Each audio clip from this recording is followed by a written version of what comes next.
Olá, seja bem-vindo e bem-vindo ao Que Fácil. Na aula de hoje, nós daremos continuidade aos nossos estudos sobre espectroscopia na região do infravermelho. No último vídeo, nós vimos as consequências da interação da radiação infravermelho com a matéria. Se você ainda não assistiu, não deixe de assistir, o link está na descrição.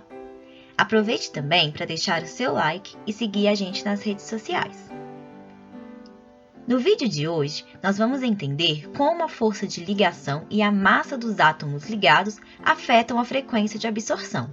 Para isso, vamos pensar em uma molécula diatômica heteronuclear, ou seja, com dois átomos diferentes. Uma molécula diatômica vibrando pode ser considerada como duas massas conectadas por uma mola, que ao vibrar tem seu comprimento aumentado e diminuído periodicamente. Mas ainda assim, podemos definir uma distância média entre os átomos envolvidos.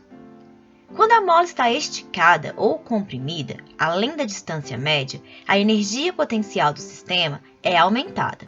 Dessa forma, assim como qualquer oscilador harmônico, quando a ligação vibra, a energia associada à vibração está continuamente alternando entre energia cinética e energia potencial. E a energia total do sistema é diretamente proporcional à frequência de vibração, ou ainda ao número de onda, como vimos nas aulas anteriores. Pois bem, vamos entender agora como essas grandezas se relacionam em um oscilador harmônico. Temos então as massas dos átomos M1 e M2 e a constante elástica K da mola, que é uma medida direta da rigidez ou flexibilidade da mola. Também pode ser chamada de constante de força. Dessa maneira, temos que a frequência natural de vibração de uma ligação é dada pela equação seguinte, em que C é a velocidade da luz, K, como já vimos, é a constante elástica ou constante de força da mola, e μ é a massa reduzida do sistema, que pode ser definida pela relação entre as massas dos átomos envolvidos na ligação. Como podemos perceber pela equação, quanto maior o valor de K, ou seja, quanto mais forte for uma ligação, maior a frequência de vibração.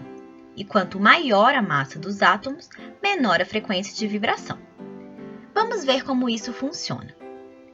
Temos aqui três tipos de ligações diferentes entre átomos de carbono de mesma massa. Podemos observar que ligações mais fracas, como as ligações simples, possuem menor constante de força, enquanto que ligações mais fortes, como a ligação tripla, apresentam maior constante de força. Portanto, podemos concluir que quanto mais forte for a ligação, maior a frequência de vibração, ou número de ondas, como vimos no vídeo anterior. Agora vamos pensar apenas em ligações simples, porém entre átomos diferentes. Podemos observar que quanto maior a massa do átomo ligado ao carbono, menor o número de onda. Existem ainda outros fatores que podem influenciar na região de absorção da ligação, como, por exemplo, a natureza da vibração. Sabe-se, por exemplo, que movimentos de dobramento geralmente ocorrem em números de ondas mais baixos do que movimentos de estiramento. Isso ocorre devido ao menor valor da constante de força K nos dobramentos.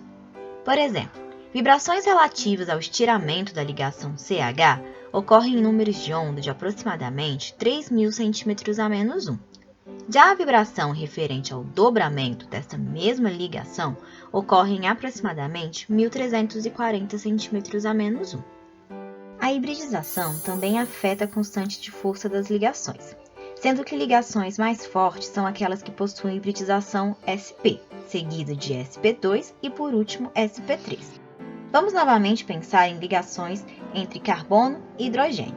Podemos observar que quando a hibridização é do tipo sp, obtém-se maiores frequências de vibração, enquanto as do tipo sp3 encontram-se menores frequências.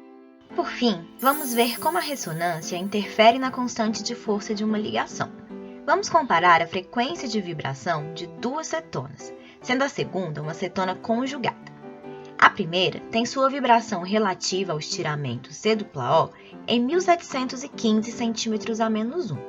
Já a segunda, entre 1.675 e 1.680 cm-1. Isso ocorre pois a ressonância contribui para o aumento da distância da ligação C⁻O, dando a ela uma maior característica de ligação simples, E como já sabemos, ligações simples têm menores constantes de força, por isso a absorção desloca-se para menores frequências. Com base nessas absorções características das moléculas, é possível obter tabelas de correlações que relacionam o tipo de ligação com a sua frequência de vibração. Sabendo utilizar corretamente essas tabelas, um espectro de infravermelho pode ser uma ferramenta poderosíssima para se extrair informações estruturais e grupos funcionais de uma dada substância. Mas esse é assunto para a próxima aula. Se você gostou, deixe seu like e siga a gente nas redes sociais. Então é isso, e até mais!